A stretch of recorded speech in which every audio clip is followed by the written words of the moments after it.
Malappuram DCC president VS ജോയ്ക്കെതിരെ മലപ്പുറം പൊന്മുണ്ടം പഞ്ചായത്തിലെ Muslim league നേതൃത്വം പൊന്മുണ്ടത്തെ കോൺഗ്രസ് CPM സഖ്യം DCC പ്രസിഡന്റിന്റെ അറിവോടെയാണെന്ന് Ponmundam panchayat Muslim League general secretary PK Moideenkutty media വണിനോട് പറഞ്ഞു. അടുത്ത നിയമസഭാ തെരഞ്ഞെടുപ്പിൽ മന്ത്രി V അബ്ദുറഹ്മാനെ വിജയിപ്പിക്കാനാണ് ശ്രമമെന്നും പൊന്മുണ്ടത്തെ കൂടുതൽ കോൺഗ്രസ് നേതാക്കൾക്കെതിരെ നടപടി വേണമെന്നും ലീഗ് നേതൃത്വം ആവശ്യപ്പെട്ടു. 15 വർഷത്തെ ലീഗ് ഭരണം അട്ടിമറിച്ച് കോൺഗ്രസ് CPM സഖ്യം പഞ്ചായത്ത് പിടിച്ചെടുത്തിരുന്നു.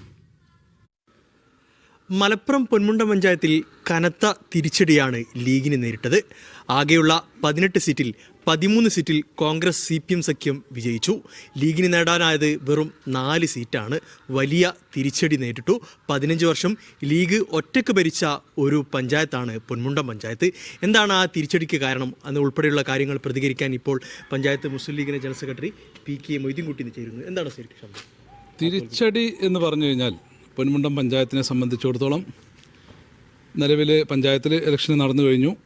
ജനവിധി ഞങ്ങൾ അംഗീകരിക്കുന്നു. 2 വലിയ പാർട്ടികൾ, കോൺഗ്രസ് പാർട്ടിയാണെങ്കിലും അതേപോലെ തന്നെ മാർക്സിസ്റ്റ് പാർട്ടിയാണെങ്കിലും CPM, ഈ 2 പാർട്ടിയും കൂടി ഒരുമിച്ചാണ് ലീഗിനെ നേരിട്ടിട്ടുള്ളത്. സ്വാഭാവികമായും ലീഗിൻ്റെ 2 വിഭാഗം ആളുകളുടെ ഒരു ഭാഗത്തേക്ക് പോകുമ്പം, ഒരു കൊട്ടയിലേക്ക് പോകുമ്പോൾ സ്വാഭാവികമായിട്ടും ഞങ്ങൾ ഒരു പാർട്ടി എന്നുള്ള നിലയ്ക്ക് ഞങ്ങൾ ഒറ്റപ്പെട്ടു പോകും. അത് സർവ്വസാധാരണമാണ്. പക്ഷേ ഇവിടെ പാർട്ടിയെ സംബന്ധിച്ചിടത്തോളം പാർട്ടി ഇവിടെ 18 വാർഡുകളിലും ഞങ്ങളുടെ കേഡൽ വോട്ടുകൾ ഞങ്ങളുടെ അക്കൗണ്ടിൽ 100% വന്നിട്ടുണ്ട്. അതിനേക്കാളും കൂടുതലെന്നല്ലാതെ കുറവ് വന്നിട്ടില്ല. പാർട്ടിയുടെ വോട്ടുകളിൽ എവിടെയും പാളിച്ചകൾ വന്നിട്ടില്ല. ആ രീതിയിൽ പാർട്ടിയെ സംബന്ധിച്ചിടത്തോളം പാർട്ടിക്ക് പ്രത്യേകിച്ച് പരിക്കോ കാര്യങ്ങളോ ഇവിടെ സംഭവിച്ചിട്ടില്ല. ഇവിടെ ജനകീയ മുന്നണി എന്ന് പറഞ്ഞ് സത്യത്തിൽ ജനങ്ങളെ പറ്റിക്കുന്ന രീതിയിലേക്കാണ് ഇപ്പം നിലവിൽ നമ്മൾ കാണുന്ന ചിത്രങ്ങൾ. കാര്യം ഇവിടെ കഴിഞ്ഞ ഇലക്ഷൻ്റെ മുമ്പായിട്ട്, ഈ പറയുന്ന ഇലക്ഷന് മുമ്പായിട്ട് ഇവർ കോൺഗ്രസ് എന്ന് പറഞ്ഞ പാർട്ടിയും CPM എന്ന് പറഞ്ഞ പാർട്ടിയും ഒരുമിച്ച് നിന്നു. കൊടിയോ അല്ലെങ്കിൽ ചിഹ്നങ്ങളോ ഇല്ലാതെ അവർ ജനങ്ങളുടെ ഇടയിലേക്ക് ഞങ്ങളിങ്ങനെ, ഇപ്പം നേരത്തെ ആരൊക്കെ സൂചിപ്പിക്കുന്ന കണ്ടു, ഞങ്ങൾ ഈ ഭരണമാറ്റത്തിന് വേണ്ടി ഞങ്ങൾ ഒന്നിച്ച് നിൽക്കുകയാണ്.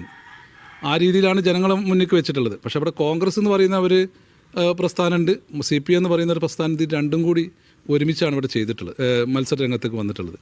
പക്ഷേ ഇലക്ഷൻ കഴിഞ്ഞ് റിസൾട്ട് വന്നതിന് ശേഷം കോൺഗ്രസിൻ്റെ കൊടിയും അതുപോലെ തന്നെ CPMൻ്റെ കൊടിയായിട്ടാണ് ഇവിടെ മുന്നോട്ട് പോയില്ല. ഇവിടെ നമുക്ക് പറയാനുള്ളത്, ഈ ഇലക്ഷനിൽ, ഈ തെരഞ്ഞെടുപ്പിൽ ജില്ലാ പഞ്ചായത്തിലടക്കം ഒരു സീറ്റ് പോലും CPMന് കൊടുക്കാത്ത അവസ്ഥയിലേക്ക് UDF തെരഞ്ഞെടുപ്പിനെ നേരിട്ട് വമ്പിച്ച ഭൂരിപക്ഷത്തിൽ വിജയിച്ചിരിക്കുന്നൊരവസ്ഥയിൽ ഇവിടെ CPMന് 3 സീറ്റ് അല്ലെങ്കിൽ അവർക്ക് അക്കൗണ്ട് തുറക്കുന്ന പണിയാണ് ഇവിടുത്തെ കോൺഗ്രസ്സുകാർ ഈ പഞ്ചായത്തിൽ ചെയ്തിട്ടുള്ളത്. അപ്പോൾ അത്രയും വലിയ രീതിയിലുള്ള അവിശുദ്ധ കൂട്ടുകെട്ടോടു കൂടി ഈ പഞ്ചായത്തിൽ അല്ലെങ്കിൽ കേരളത്തിൽ മൊത്തം ഇതിനെ പറയിപ്പിക്കുന്ന രീതിയിലേക്ക് ഇവിടുത്തെ കോൺഗ്രസ്സുകാർ മുന്നോട്ട് പോയിട്ടുണ്ട്. സഖ്യം ഇപ്പോൾ ഒരു DCCൻ്റെ അറിവോട് അനുമതി, തീർച്ചയായിട്ടും ഇവിടുത്തെ DCC പ്രസിഡന്റിൻ്റെ അനുമതിയോട് കൂടി തന്നെയാണ് ഈ പണി ചെയ്തിട്ടുള്ളത്. എന്താ സംശയം?